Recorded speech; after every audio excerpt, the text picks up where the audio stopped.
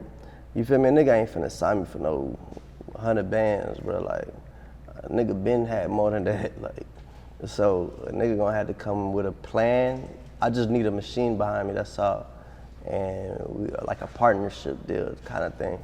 That's what I'm looking forward to. But really, just go big with it. Go shoot music videos and. Oh, I ain't gonna lie. Skilla Bang. I be listening to a lot of Jamaican and UK artists. Northside Benji too. Damn, I forgot about Northside Benji. Shouted so hard too. But a lot of them be shooting videos outside of the country. I want to go shoot videos in Africa, Dubai, Jamaica, Colombia, Brazil. You know, shit like that. That's really what I want to do with it. That's real. Yeah. How far do you feel your music can span out? Or do you want it to span out? Worldwide, regions, you know what I'm saying? Yeah, the sky's the limit, you know? Shit, even aliens, I want them to be bumping my shit. Straight up. What should fans expect from your music while you're away? Like, because this is unheard of, you know what I'm saying? Yeah. Ain't nobody know, you know what I mean? So what should they expect from the music that you're gonna put out while you're away? Shit, well, I wasn't even supposed to tell you this shit, but so when I come home, I'm dropping a project. Yeah. And I'm really gonna be dropping two, really just one, and then I'm gonna work on the second one. But I'm gonna drop it. It's gonna be called Atlanta Most Wanted, and it's gonna be actually with an art show. So I'll have the music, and then I paint also. So and I do film photography. So I want to do a release party with an art show and the music. So it's gonna be called Atlanta Most Wanted, and I really just want to, you know, speak my story, you know, what happened, and pretty much just give knowledge for people to avoid this, what I dealt with. Yeah. And if they was in my situation, how to deal with it successfully. For sure. Yeah. Or what I feel like you finna do on some real shit, just show people how your creativity can get you some money too. That too. Yeah. For sure. That's real. So let's talk about what's going on in your homeland, Africa, right now. Yeah. Shit, really. TPLF, they've been in power for about over 30 years, and I ain't gonna lie to you, when I go back home, like nothing changed, no development, but they getting so much money from the governments that's, you know, outside of like America and everybody, and it ain't getting to the people. What they was doing was they was stealing the money. And bro, I went back and some folks that we knew in my neighborhood was like, hey, what happened to y'all store, da-da-da?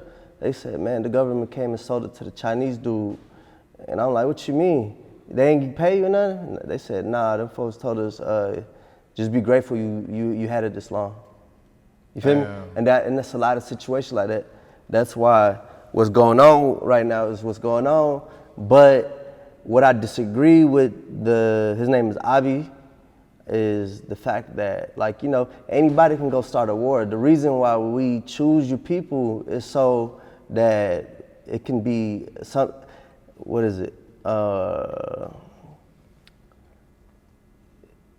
a cure for the situation can happen without bloodshed. And that's exactly what's been going on. So many innocent people been dying. And I think, you know, they learned that tactic from America, it's divide and conquer. And there's so many tribes in Ethiopia, what they do is they make the tribes clash while we fighting, they figuring out how they gonna steal some more money. And I think that's the problem. It's not no tribe issues, it's leaders. We don't have solid leaders in my country, and that leads to my people dying or starving. And when I say my people, I'm talking about the Tigres, the Amaras, everybody, you feel me? All the tribes. And yeah, that's just what's going on. I can't wait to be the president, though. I'm gonna fix all that. I got y'all. For sure. So how does that make you feel to know that you grew up in America and not having to go through such poverty and such hardship? Nah, I went through poverty over here too, I ain't gonna lie. Like, there's been times where it's been a lot of times where it was empty fridge and I was looking forward to school lunch. You know, that's just say to nigga, low key.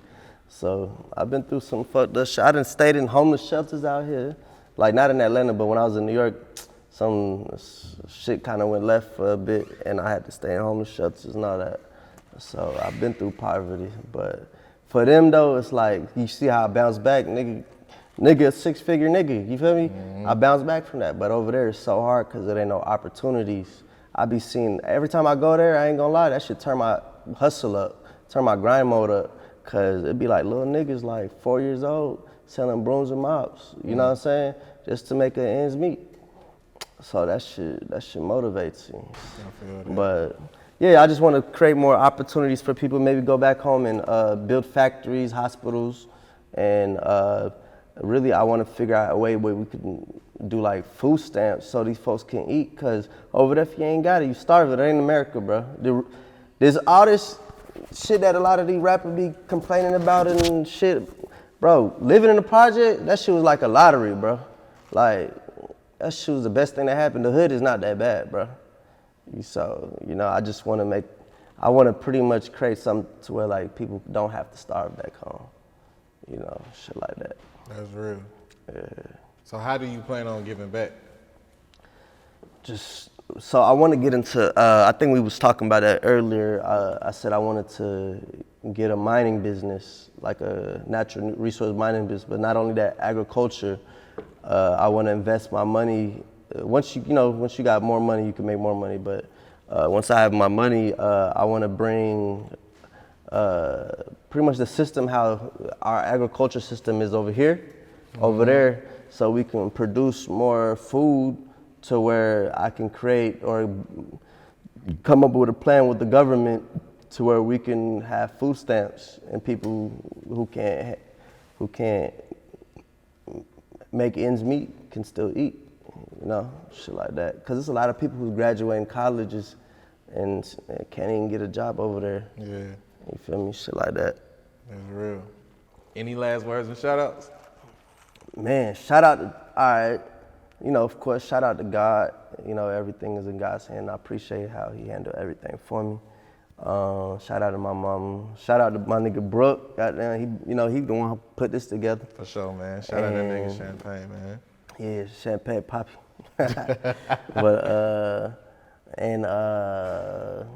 shout out to the 5%ers. While I was on the run, like the first 3 months, the 5%ers was the ones that was hiding me, protecting me from the law and all that. So shout out to them. That was a major help for me and my family.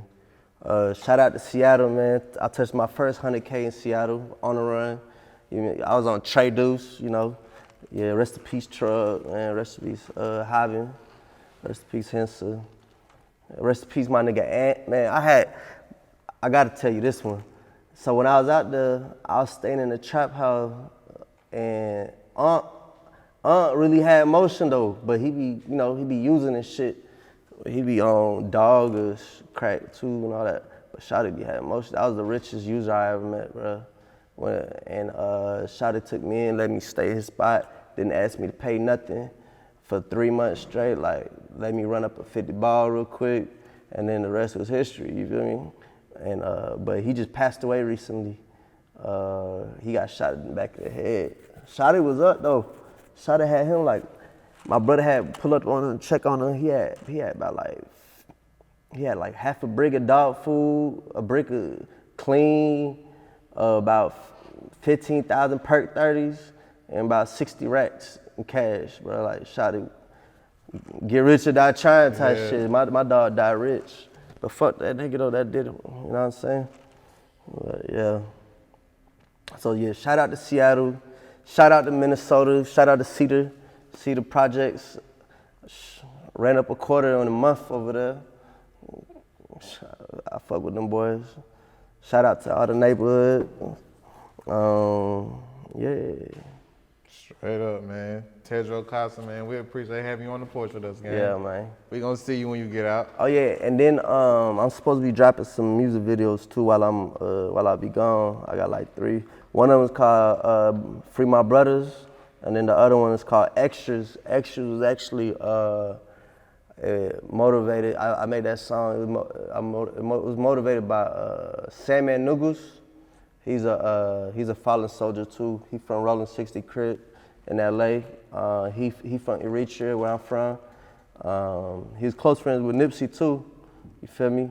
So really did that one for Cuz too. That's real. You know, but yep. That's just what's going on. Straight I'll see y'all in 3 years. Straight up, Tedro. We gonna see you, dog.